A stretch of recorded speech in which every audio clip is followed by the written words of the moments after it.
$2.98. That's how much money it will take to buy a gallon of paint. It's Friday morning and Tom Havens is to buy the paint after school today. To make the purchase, his father gives him a $5 bill, a crisp, new $5 bill that he received at the bank yesterday. This particular piece of money is just starting in circulation. What will happen to it? What will it be used for? What can money be used for? What is money, anyway? After school, the $5 bill goes to a hardware where Tom uses it to buy the paint. This is one of the most common ways in which we all use money, as a medium of exchange for goods. The clerk naturally accepts the money, and he gives Tom a smaller amount of money in change. And so the $5 bill has found its way into this cash register. But it doesn't stay long. It's going to be used to pay Mr. Kelly, an electrician, for work he has just done in the store. The store is not paying for wire or fixtures, but for the electrician's special services. This is another use for money, as a medium of exchange for services as well as for good. The $5 bill is moving fast. That's because it's so convenient to use in business transactions. In fact, it's hard to imagine doing this without money. Yet for thousands of years, people did get along without money. In primitive days, living was simple and each family produced whatever it needed. The first kind of business was barter. A good stone cutter, for instance, might make a few extra tools and simply trade them for furs and other things he wanted. It was easy. There was no need for money. Even today, barter has its place. Not long ago, Tom Havens got a spotlight for his bike by trading a catcher's mitt for it. Swapping like this works well between friends. But what would you trade in a hardware store for a gallon of paint?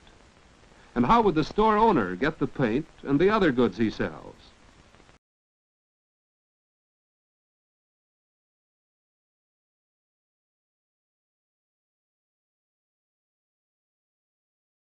What could he trade with all the people who had a hand in transporting the goods to his store? What could he possibly swap with all the stockholders of the hundreds of factories that produced the goods? How could he barter with every individual workman who played a part in the manufacture of each article? No, life today is too complex. People are too dependent upon each other. Jobs are too highly specialized for us to do business by barter. And that's why we depend on money as a quick and easy medium of exchange. Thus, instead of doing a certain amount of electrical work in exchange for gasoline, Mr. Kelly pays for the gas with, yes, the same $5 bill he received at the hardware store.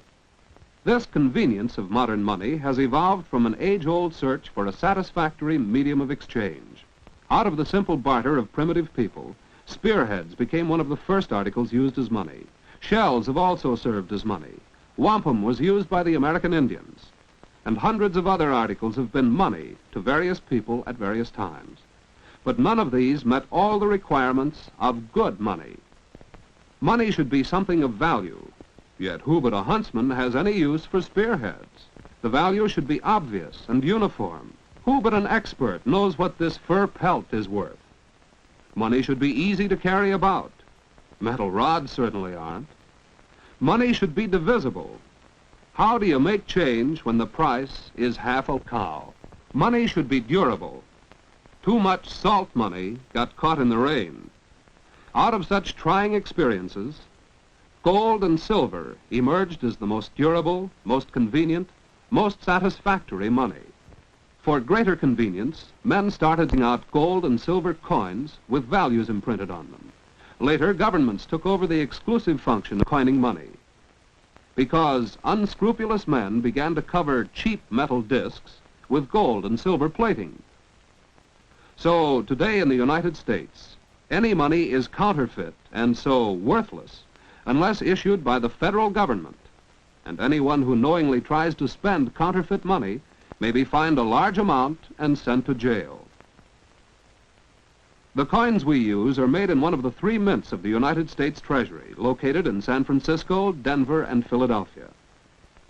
And from the Bureau of Engraving and Printing in Washington comes our paper money, including, of course, the $5 bill of this story.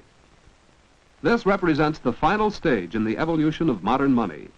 For while metal coins are handy for dealing in small amounts of money, when transactions require larger amounts, paper money is far more practical. A $5 bill, for example, is much easier to handle than, say, $5 in dimes. And just imagine buying something that costs $100 and paying for it with 10,000 cents. So the values of the money we use every day are the values fixed by the government. The paper bills and even the coins are not in themselves actually worth the amounts they represent. Their face values, however, are guaranteed not only by huge reserves of gold and silver, but by the stability of the government, which fixed those values. As long as people remain confident that our government is strong and secure, they will continue freely to accept and spend its money without questioning the value, as they have done with our $5 bill.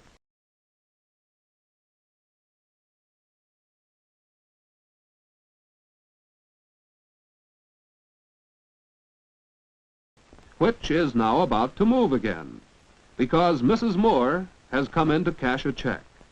A check is not money. It is one kind of substitute for money. Its value is guaranteed not by the government, but by the person who signs it. Since the man at the filling station knows Mrs. Moore, he is willing to take her word that she has enough money in the bank to make the check good, so he cashes it for her. Saturday morning finds the $5 bill still in Mrs. Moore's purse. How will she use it? Good morning. May I help you? Yes.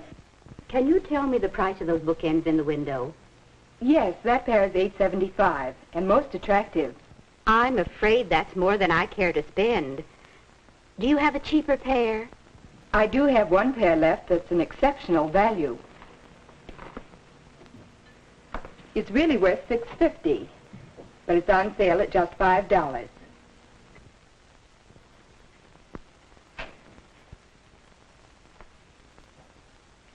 I'll take them, please. They're very good looking and certainly worth $5. Worth $5. Yes, since the value of our money is fixed by the government, we use it as a standard for measuring other values. So money is not only a medium of exchange, but also a standard of value.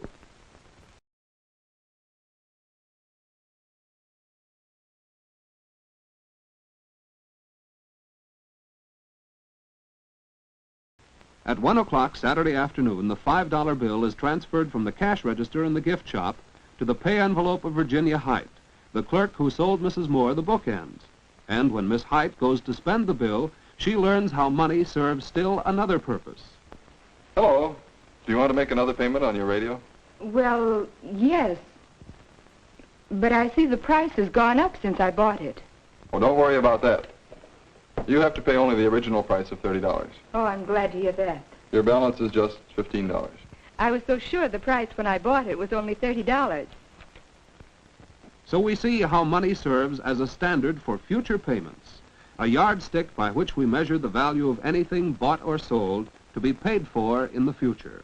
But what of the $5 bill? Soon its adventures take a strange turn. This radio shop is where Tom Havens works after school and on Saturdays. And when he's finished for the week, he gets a $5 bill. As we have seen, it could be the same $5 bill his father gave him to buy the paint. And where did his father get it? From the bank, and it's going back there. Tom deposits the $5 bill in his savings account. He deposits his money every week, storing it up for his future needs. This way, he's using money as a storehouse of value. Thus, our $5 bill has completed one round trip from the bank and back. Tom first used it as a medium of exchange for goods. Mr. Kelly received it as a medium of exchange for services. It was convenient for him to carry around and use for any business transaction. And no one ever questioned that it was worth $5. because its value has been fixed and guaranteed by the government. When Mrs. Moore made her purchase, she used money as a standard of value. And Miss Height found that money is also a standard of future payments. When the bill returned to Tom, he used it as a storehouse of value. Now it's back in the bank, but it will pass through many, many more hands before it is worn out and withdrawn from circulation. It may even go along with some world traveler who will soon exchange it for an equal value of money of some other nation. For modern money, convenient to use, it is money which makes our complex international society of business, trade, and travel.